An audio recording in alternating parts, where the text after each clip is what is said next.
ام المؤمنین حضرت عائشہ صدیقہ رضی اللہ تعالی عنہا نے عرض کیا کہ یا رسول اللہ صلی اللہ علیہ وآلہ وسلم، کوئی شخص آپ کی امت میں سے بغیر حساب بھی جنت میں جائے گا، اس پر باوقت موت نزا کی سختی نہ ہو، قبر کے عذاب سے بری ہو، پل صراط سے اللہ تعالی کی رحمت سے گزرے، جہنم اس سے دور ہو اور جنت اس کے قریب ہو۔ رسول اللہ صلی اللہ علیہ وآلہ وسلم نے ارشاد فرمایا، بے شک میری امت میں سے ایسے لوگ ہوں گے جو جنت میں بغیر حساب و عذاب جائیں گے۔ فرمایا جو شخص یہ عمل کرتا رہے وہ جنت میں بغیر حساب و عذاب جائے گا۔ بسم اللہ الرحمن الرحیم۔ السلام علیکم ورحمۃ اللہ۔ محترم ناظرین، حضرت علی رضی اللہ تعالی عنہ نے اپنے خطبہ میں فرمایا، اے لوگوں، میں تمہیں اللہ تعالی سے ڈرنے اور دنیا کو چھوڑنے کی وصیت کرتا ہوں۔ دنیا تمہیں چھوڑنے والی ہے مگر تم اس سے چمٹے ہوئے ہو، وہ تمہارے اجسام بدن بسیدہ کرتی جا رہی ہے اور تم اس سے بھلائی کی فکر میں ہو۔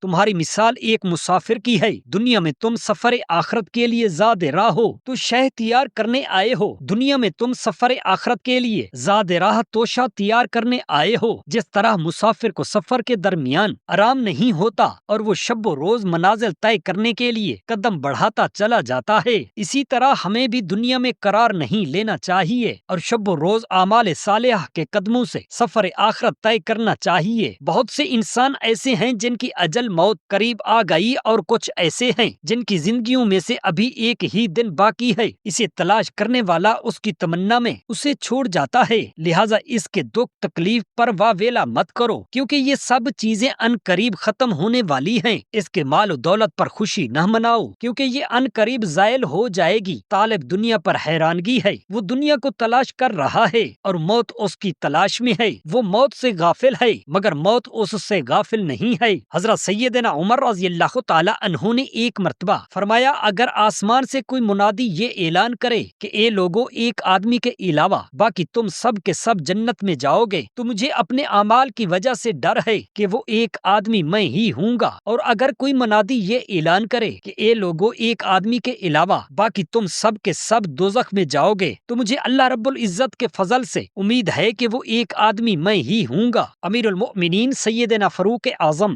رضی اللہ تعالی عنہ کا مقام اللہ کے رسول صلی اللہ علیہ وآلہ وسلم کے نزدیک یہ ہے کہ آپ کے بعد کسی کے نبی ہونے کا امکان ہوتا تو حضرت عمر فاروق رضی اللہ تعالی عنہ ہوتے، اور فاروق اعظم ارشاد فرماتے ہیں کہ اگر اللہ تعالی یہ ارشاد فرمائے کہ سب کو بشک دیا سوائے ایک کے تو ڈرتا ہوں کہ وہ ایک میں ہی نہ ہوں۔ کاش ہم سمجھتے اور خشیت ربانی کے پیکر بن کر اس قادر مطلق کے خوف سے لرزتے۔ حضرت سیدنا عمر بن خطاب رضی اللہ تعالی عنہ کے قول کے مطابق کہ ایک مرتبہ آپ کسی کام میں مصروف تھے، ایک شخص حاضر ہوا اور کہنے لگا، فلاں شخص نے مجھ پر ظلم کیا ہے، آپ چل کر مجھے بدلہ دلوا دیجئے۔ آپ نے اسے ایک درہ مار کر فرمایا کہ جب میں اس کام کے لیے بیٹھتا ہوں اس وقت تو آتے نہیں، جب دوسرے کاموں میں مشغول ہو جاتا ہوں تو شکایتیں لے کر آ جاتے ہو اور کہتے ہو کہ چل کر بدلہ دلوا دیجئے۔ وہ شخص مایوس ہو کر چلا گیا۔ پھر آپ نے ایک آدمی بھیج کر اس کو بلوایا اور اس کے ہاتھ میں درہ تھما کر فرمایا کہ بدلہ لے لو۔ اس نے عرض کیا، میں نے اللہ کے واسطے اسے معاف کیا ہے۔ پھر آپ گھر تشریف لائے، 2 رکعت نماز پڑھی اور پھر اپنے آپ کو مخاطب کرتے ہوئے فرمایا، اے عمر، تو کتنا کمینہ تھا، اللہ تعالیٰ نے تجھ کو اونچا کیا، تو گمراہ تھا،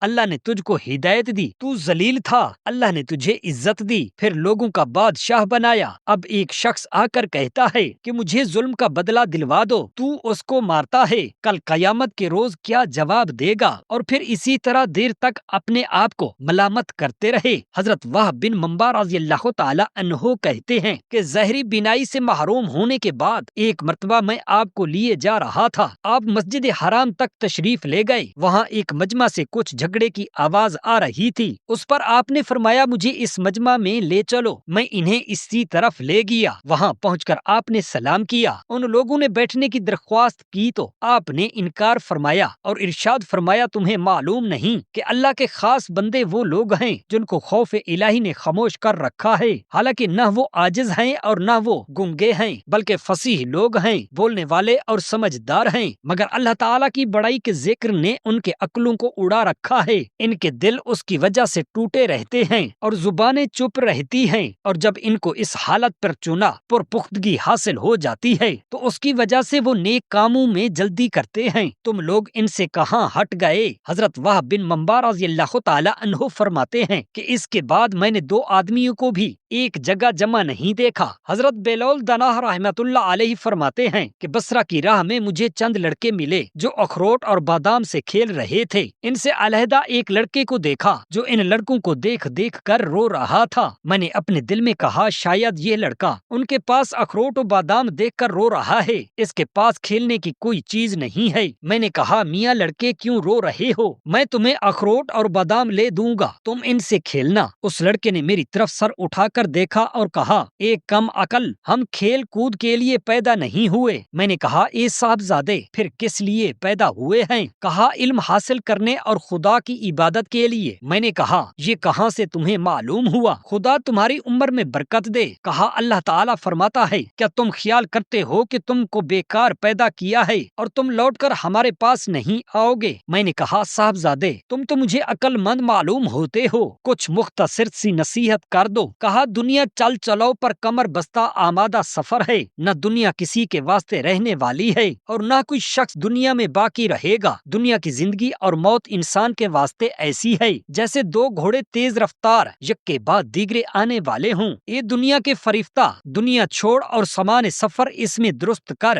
حضرت بہلول فرماتے ہیں وہ لڑکا یہ کہہ کر آسمان کی طرف دیکھنے لگا اور ہاتھوں سے اشارہ کیا اور آنسو اس کے دونوں رخساروں پر موتیوں کی لڑیوں کی طرح گرنے لگے۔ یہ الفاظ کہنے پر وہ لڑکا بے ہوش ہو کر گر پڑا۔ میں نے اس کا سر اپنی گود میں لے لیا اور اپنی آستین سے اس کے چہرے کی خاک صاف کی۔ جب ہوش میں آیا میں نے کہا صاحبزادے تمہیں کیا ہوا ہے؟ تم تو ابھی بچے ہو، کوئی گناہ تمہارے نام نہیں لکھا گیا۔ کہا بہلول مجھے چھوڑ دو، میں نے اپنی ماں کو دیکھا ہے، وہ آگ جلانے میں جب تک چھوٹے تنکے گھاس پھوس بڑی لکڑیوں میں نہیں ملاتی تو آگ روشن نہیں ہوتی۔ میں ڈرتا ہوں کہ اگر خدا نہ خواستہ دوزخ کے ایندھن میں چھوٹی لکڑیوں کی جگہ میں نہ ہوں۔ پھر میں نے کہا صاحبزادے تم بڑے ہی عقل مند ہوشیار ہو، مجھ کو مختصر سی کچھ اور نصیحت کر دو۔ کہا افسوس میں غفلت میں رہا اور موت میرے پیچھے رہی، آج نہ گیا تو کل تو ضرور جانا ہے۔ دنیا میں اپنے جسم کو نرم و نفیس پوشاک میں چھپایا تو کیا فائدہ؟ آخر مرنے کے بعد گل سڑ کر خاک ہو جانا ہے اور قبر میں خاک کا اوڑھنا اور خاک ہی بچھونا ہے۔ ہائے مرتے ہی سب خوبی حسن و جمال جاتا رہے گا اور ہڈیوں پر گوشت و پوشت کا نشان تک نہ رہے گا۔ وائے صد وائے، عمر گزر گئی اور کوئی مراد حاصل نہ ہوئی، نہ میرے ساتھ کوئی سفر کا توشہ، اور میں اپنے حاکم و مالک کے روبرو اس حال میں کھڑا ہوں گا کہ گناہوں کا بار سر پر ہوگا۔ دنیا میں ہزار پردوں میں خدائے کریم کی نافرمانی کر کے گناہ کیے، مگر قیامت میں وہ سب عالم الغیوب کے سامنے ظاہر ہوں گے۔ کیا دنیا میں خدا کے غضب سے بے خوف ہو کر گناہ کرتا تھا؟ نہیں، بلکہ اس کی مغفرت اور بردباری پر تکیہ تھا۔ وہ ارحم الراحمین چاہے عذاب دے، چاہے محض اپنے کرم سے درگزر فرما دے۔ حضرت بہلول فرماتے ہیں جب وہ لڑکا واز کہہ کر خاموش ہوا میں بے ہوش ہو کر گر پڑا اور وہ لڑکا چل دیا۔ جب مجھے ہوش آیا تو ان لڑکوں میں تلاش کیا، اس لڑکے کا کہیں پتہ نہ پایا۔ لڑکوں سے جب اس لڑکے کا حال دریافت کیا تو بولے تم نہیں پہچانتے؟ میں نے کہا نہیں۔ کہا یہ لڑکا حضرت سیدنا حسین ابن علی ابن ابی طالب رضی اللہ تعالی عنہم کی اولاد سے ہے۔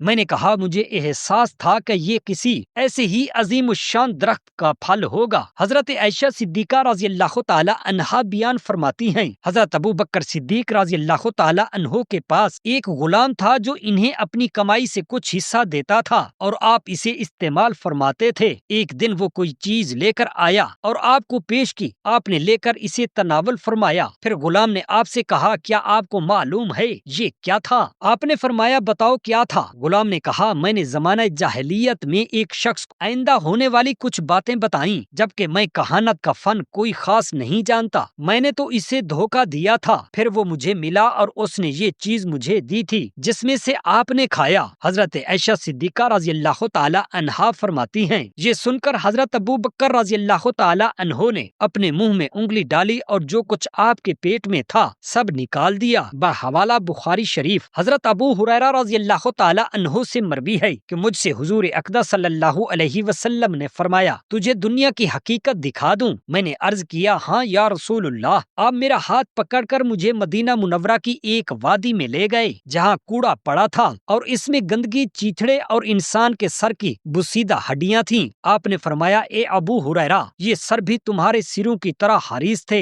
اور ان میں تمہاری طرح بہت آرزوئیں تھیں، مگر آج یہ خالی ہڈیاں بن چکی ہیں جن پر کھال بھی نہ رہی اور ان قریب یہ مٹی ہو جائیں گے۔ یہ گندگی ان کے کھانوں کے رنگ ہیں جنہیں انہوں نے کما کما کر کھایا، آج لوگ ان سے منہ پھیر کر گزرتے ہیں۔ یہ پرانے چیتڑے جو کہ کبھی ان کے ملبوسات تھے، آج ہوا انہیں اڑائے پھرتی ہے، اور یہ ان کی سواریوں کی ہڈیاں ہیں جن پر سوار ہو کر شہروں شہروں گھوما کرتے تھے۔ حضرت ابو ہریرہ رضی اللہ تعالی عنہ فرماتے ہیں، پھر میں اور حضور صلی اللہ علیہ وسلم بہت روئے۔ بحوالہ مکاشفۃ القلوب حضرت ابو امامہ باہلی رضی اللہ تعالی عنہ سے مروی ہے کہ جب رسول اللہ صلی اللہ علیہ وسلم مبعوث ہوئے تو ابلیس کے لشکری اس کے پاس آئے اور کہنے لگے کہ ایسے نبی کو اللہ تعالی نے مبعوث فرمایا ہے، اب ہم کیا کریں؟ ابلیس نے دریافت کیا کہ آیا وہ لوگ دنیا کو دوست رکھتے ہیں؟ انہوں نے کہا ہاں۔ تب اس نے جواب دیا کہ کچھ اندیشہ مت کرو، اگر وہ بت پرستی نہیں کرتے تو کیا ہے، میں دنیا پرستی پر ان لوگوں کو اس بات پر لے آؤں گا کہ وہ جو کچھ بھی لیں نہ حق لیں، اور جو کچھ دیں وہ نہ حق دیں،